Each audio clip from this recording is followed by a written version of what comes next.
If we're talking about a porn addict who at the beginning only masturbated to porn when they were alone at home, now they'll do it with their partner in the next room. So hey everybody, traveling from city to city night after night as a professional, successful musician can often expose you to a number of potential sexual opportunities with more than willing, eager, and excited fans. While most musicians can really keep this in check, some people get overboard with this and out of control, letting it take the best of them, even to the point of potentially harming themselves and with regards to risky behavior, perhaps even threatening potential relationships with band members, and of course, even relationships back home with family. So with this regard, we're going to start off with question number one, Monica, and I want to go ahead and define sexual addiction, simply because a lot of times people don't think this is really something real and that it's maybe just an excuse for getting busted cheating, or maybe even getting busted watching porn, or whatever case. But this is a real thing. Can you briefly define it for us, please? Sure. Well, any addiction involves, number one, a mood-altered state. It's very obvious with chemical dependency that you get high, but believe me, people involved in sexual addictions also are in, sometimes they call it the bubble. Mm-hmm. It involves a level of obsession, or preoccupation. Part of what happens is that if we use drinking as an example, someone who is not an addict might not drink until they're finished with work at the end of the day. An alcoholic will organize their work around their drinking rather than the other way around. So it's constant preoccupation with the behavior, in this case, sex. And the other thing is continued acting out despite negative consequences. Right. So normally, if you do something and it causes you a problem, you stop. Right. And the fact that addicts continue to engage in the behavior despite negative consequences is the indication that they're out of control.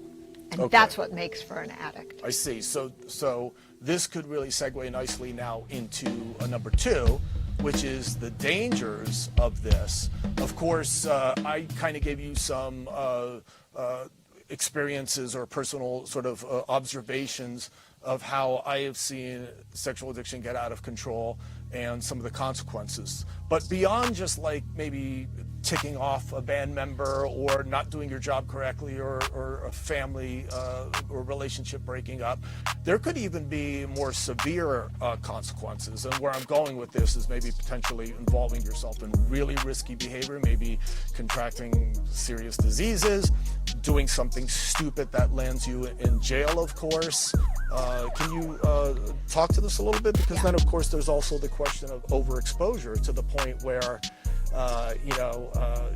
dysfunction perhaps even, right? Well, first of all of the consequences that you mentioned, I would emphasize them. So not only might you lose a significant relationship with somebody because you cheated on them, it might be also that your children will stop talking to you because you hurt their mother. Right, sure. Or if you do lose your job or your livelihood, and consequences like that start to add up, there's actually a high risk of suicide. Wow, okay. So that's one of the things that makes it so dangerous, in addition to the exposure of sexually transmitted diseases and other things. But the other thing that you're alighting on, which is also part of the definition of addiction, is tolerance.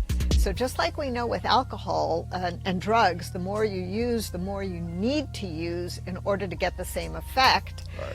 Well, the same is true with sexual and other behavioral addictions, but what increased tolerance looks like is increased risk. Mm-hmm. So, for example, if we're talking about a porn addict who at the beginning only masturbated to porn when they were alone at home. Now they'll do it with their partner in the next room.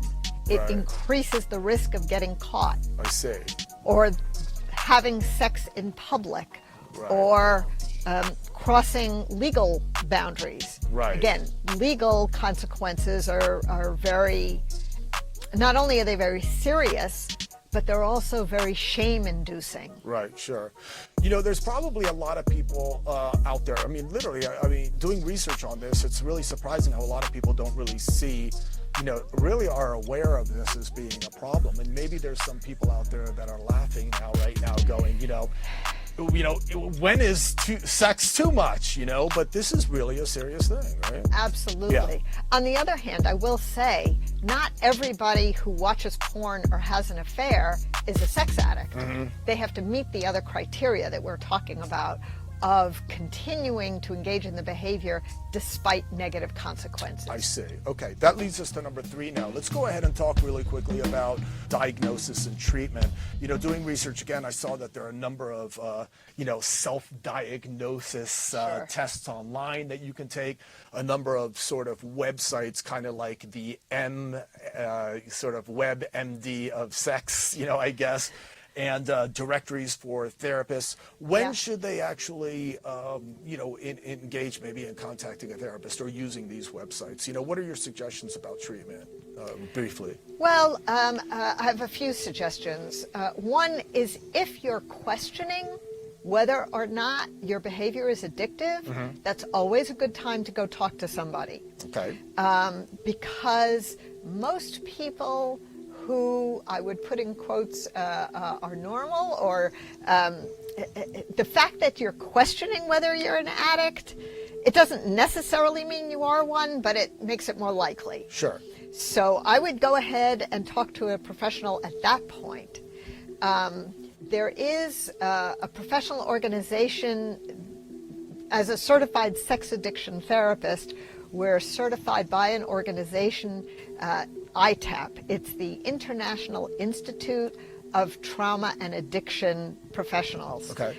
There's a very close tie between trauma and all addictive behaviors, particularly sex addiction. So that's a place where you can go to look for a therapist. Okay. They also have other resources. Also, I would suggest a couple of books and authors. So Patrick Carnes is essentially the father of sex addiction therapy. Okay. He wrote the first book about sex addiction over 30 years ago, which is called Out of the Shadows. Okay. These books are very easy read. They're written for the layperson. The other person I would mention is Robert Weiss, and he has a website, Robert Weiss MSW. Okay. He's also written a number of books on technology and sex addiction, about sex addiction in gay men, about intimacy, all kinds of books on the topic. Excellent. Again, all very easy reads, as well as a book called Sex Addiction 101. Okay. All right, excellent. Thank you very much. It was an interesting conversation. Can I mention one more thing? Please, yeah.